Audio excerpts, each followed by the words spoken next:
Hello everyone, welcome back to Professor Blade's Card Emporium, and I have another Elestrals deck tech for you. We're going to go over the Penterror starter deck and a couple minor changes that I personally would make. I don't have the cards for a lot of them, but I'll say what they would be because it's not as crazy or anything. But we'll go over it and let's see what you guys think, and but you let me know what you would do. So of course it's the Penterror starter deck. So we have our face card. We have Penterror, the strongest attack stat Elestral that is out at the moment. It is a 3-wind enchantment. When Penterror destroys an opponent's card, when this Penterror is destroyed by an opponent's card effect, you can special cast a number of Hydrakes or Twindras from the hand or deck in attack position. So when it dies, it just brings more back. We have 2 Twindras. When Twindra is destroyed in battle, you can special cast a Penterror from your hand or deck in attack position. So when Twindra dies, you go get your Penterror. So already really strong. The entire deck wants to just get Penterror out. We have Glidesdale. No, I'm not going to rip these ones. Those in the Discord who say we need to rip them. I have not joined the party yet, mostly because I like my Kickstarter cards and I have very few of them.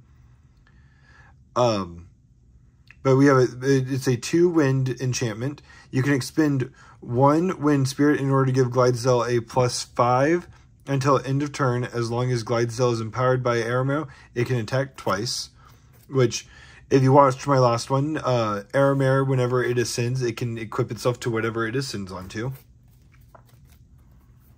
So it comes with 2 Glidesdales.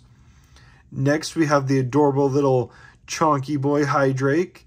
When Hydrake is destroyed by battle, you may special cast a Twindra from your hand or deck in attack position. So basically, when any of these Hydrakes die, it becomes Twindra. When Twindra dies, it becomes Penterror. And when Penterror gets destroyed, they all come back. Well, in a manner of speaking. It's a really cool concept. I really like it. Penterror is definitely one of the decks that I want to keep together, mostly just for casual, just because I think it's such a cool concept. I'd have to say, based on just the starter decks alone, Centaur is probably my favorite. But overall, like, I love all 5 of the starter decks. The Trifernal isn't quite my taste, but I understand why people would like it, and I think it's still fun to play. Next we have Sorlet, which is the 1 spirit. You can expend 1 wind in order to change the position of Elestral with unless it has a wind spirit enchanting it. So a little bit of control, allowing you to expend 1 to change the position to probably swap it out of defense or swap it into defense so you can kill it. Here we have Aramero, which again, when ascending the Aramero, you may cast it as an artifact empowering the Ascension with the effect that empowering Elestral cannot be targeted by opponent's Elestral effects. A very nice card in this deck. We have Exaltair, one of my favorites in this deck, but you'll notice a keyword on it is Nexus. You can Nexus up to 2, and when you do, an opponent has to expend 2. As I've mentioned in my last deck tech, I really enjoy Nexus. It's such a cool mechanic. You don't see a lot of that in card games, and I just really enjoy like that ability to control your field using what's already on the field. We have 2 Pegas, which again, when it receives one or more wind, you can destroy a target rune. Again, one of the things that makes Nexus so much fun. Next, we have Astravit, one of the best cards in my opinion. But it's only a 2/5. Oh, that doesn't matter. When it receives 1 or more electric spirits, you can look at the top 3 cards of your deck, add 1 of them, and shuffle the deck.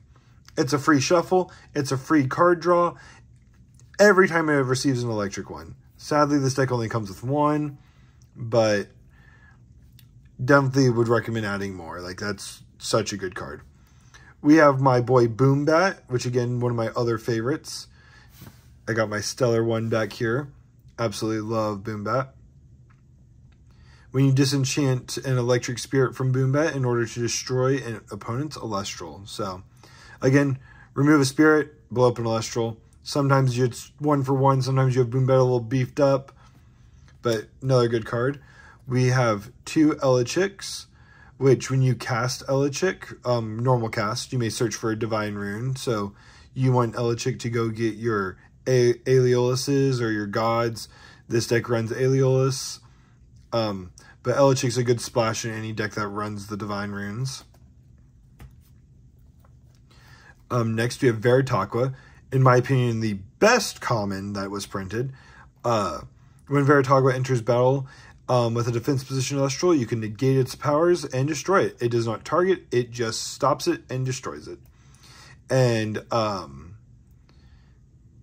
it does no battle damage. So like there's no excess damage, but it's an instant removal on any defense one, and it runs 2.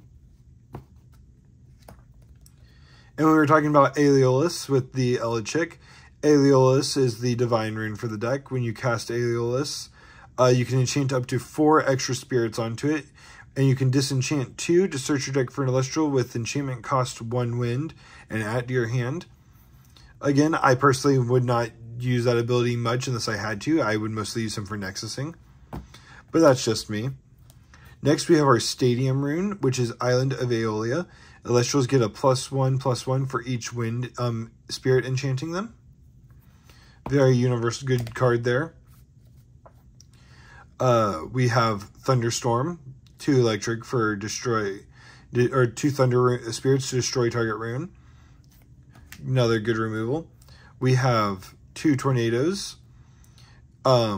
Just allows you to bounce a rune back to the hand. It can be good for making people have to recast equipment, stop bouncing a counter rune, bouncing their bluff.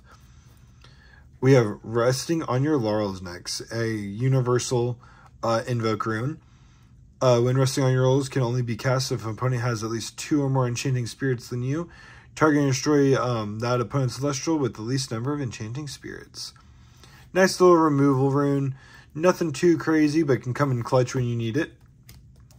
We have 2 Ambrosias. Again, one of the best cards in the game. 1 spirit to recover 3. So, always profiting there. We got a Circle of the Sky, Nexus 2, draw a card. Or up to 2. But again, one of the best cards in my opinion, because just Nexusing. We got a Nectar of the Gods, 2 spirits to draw 2. Good early game. Again, talked about that one in the last one. Very fun card. Next, we have our Artifact, which is Bag of Winds. The Empowered Elestral gets +2 defense and cannot be the target of opponent's runes. When Aeolus is enchanted and the Empowered Elestral destroys an Elestral, you can target and destroy a rune. Very good card there for keeping if you're running the Aeolus. And then lastly, we have our counter rune, which is Tsunami. Change all Elestrals to defense position that are not unless they are water enchanted. With this deck, I probably would run a different rune, counter rune. Like I'd run Gorgon's Gaze, which is a card I don't have at the ready, but or even Shield of Achilles. That's which one it is. I'm still learning all the card names. Just because of the sheer fact that most of your ace monsters probably won't have water spirits on them. That's the only reason I would change that. But other than that, it's a very good just to stop some battles. So I would say it's still a good card. If you have nothing else to run, I would still run it. And next we're going to talk about some of the upgrades that I personally would make. I just talked about what Tsunami was. Bag of Winds I would probably leave in. I would honestly throw in 1 or 2 more Circle of the Skies if I could. Let's see here. I'd probably drop 1 Tornado for 1 of the Circle of the Skies. I would definitely add a 3rd Aeolus, if possible. Definitely leave the Veritaquas in. I would add an extra Elechik. Like, I know I was talking up and down how much I love Boombap. I would honestly probably drop both Boombats to add 1 more Elechik and add an Astrabbit. I would definitely want to add 1 more P-Gust. 1 more Exaltair. I honestly would probably drop the Aeromares and the Glidezills from the deck, personally, and I would add 1 card that is not in this deck. I would add P-Gust's Ascendant form, which I do have one actually sitting right here. I would add probably 1 or 2 Phallicanes, especially if we're going with that Nexus build, because you can expend runes to destroy all runes, or expend 2 to destroy each of your opponent's runes. So just a very good thing. Wow, Zepter and Hydrake over here getting excited, knocking everything over, and I'm bumping the camera some more. I swear, guys, I'll get more professional later once I have the extra way to do so. But I don't think splash 1 or 2 Phallicanes in there, because you'll be nexusing anyway, so you're nexusing your P-Gust, and then you can ascend into it. I personally would not add or take away any Hydrakes, Twindras, or Penterror, because you still want it to be a Penterror deck. You know? I definitely would probably add 1 more Sorlet, just because I really enjoy its ability. But aside from that, those are the major upgrades I would make. Let me know what you would want to change it, if you would change it. Oh, before we talk about that, I should probably go over the spirits, which again, you wouldn't have to, I would argue you wouldn't have to change much if you're just adding wind spirits or taking out. It comes with 12 Lycoris, 5 Zepter, and 3 Leviathans. I honestly might drop 1 Lycoris for 1 more Leviathan, if you're going to continue to run Veritaqua. But that's just me personally. I deck build for fun. I know not every deck I make is going to be good or powerful. I just like building decks and seeing what they can do. So let me know in the comments below what changes you would make. What starter deck again is your favorite. I talked about that in the last video I did for Elestrals. And again, let me know what your opinions on my changes and what your opinions on the Penterror deck are. And I'll see you guys all later. Bye.